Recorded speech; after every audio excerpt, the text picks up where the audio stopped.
Alors mon chemin, tout sauf linéaire, puisque j'ai une formation à la base en langue et j'ai eu des fonctions très administratives jusqu'au jour où je me suis fait licencier. J'étais un chiffre en trop dans un budget.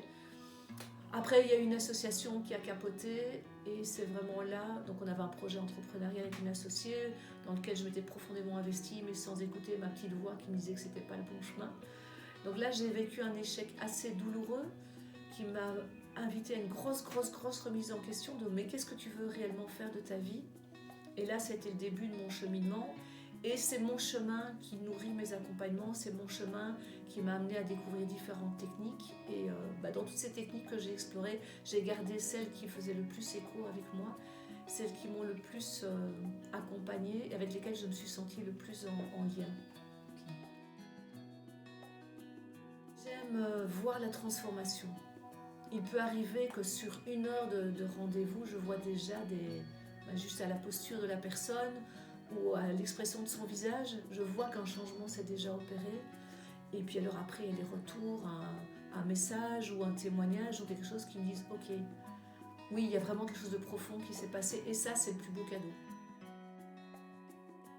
Ce sont généralement des gens qui ont des problèmes de place dans leur fratrie, de place professionnelle, de mal-être, je ne me sens pas bien, j'ai l'impression que professionnellement je ne trouve pas mon chemin, familialement ça ne va pas, ou alors j'ai l'impression de reproduire la vie de mes parents, j'ai voulu faire tout autrement que mes parents et en fait je me rends compte que je fais les mêmes choses et je n'aime pas ça, ma relation avec mes enfants est tendue et donc voilà, je mets tous mes outils à disposition pour vraiment aller observer ce qui se joue.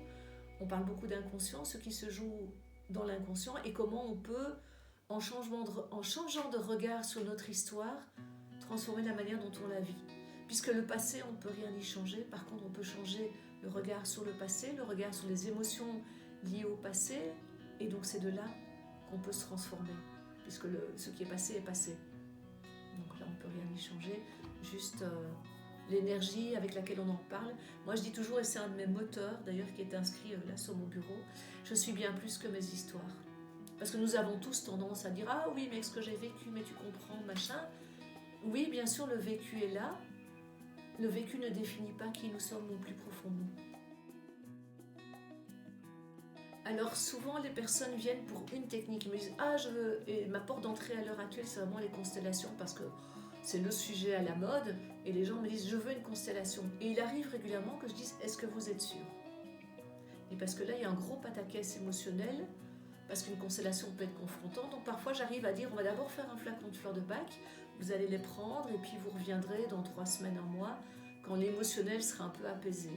Et si vraiment les personnes insistent, on part pour une constellation, mais bien souvent, ça bouge moins que ce que ça pourrait parce que l'émotionnel est tellement...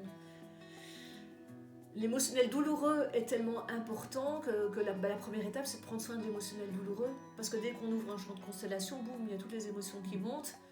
Et donc ma force, c'est qu'avec les fleurs de Bach, je peux vraiment accompagner l'émotionnel en présence pour quand même déjà entrer dans une constellation.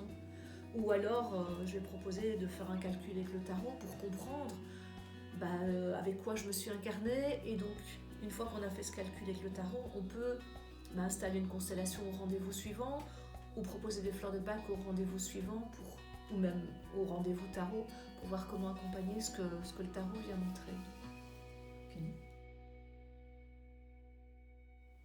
Méfiez-vous de la douce et subtile puissance tant de Véronique que des fleurs de Bach. Parce que parfois les personnes me disent « Ouais, les fleurs de Bach c'est placebo, etc. » Venez les tester chez moi. Et vous verrez si c'est tellement placebo.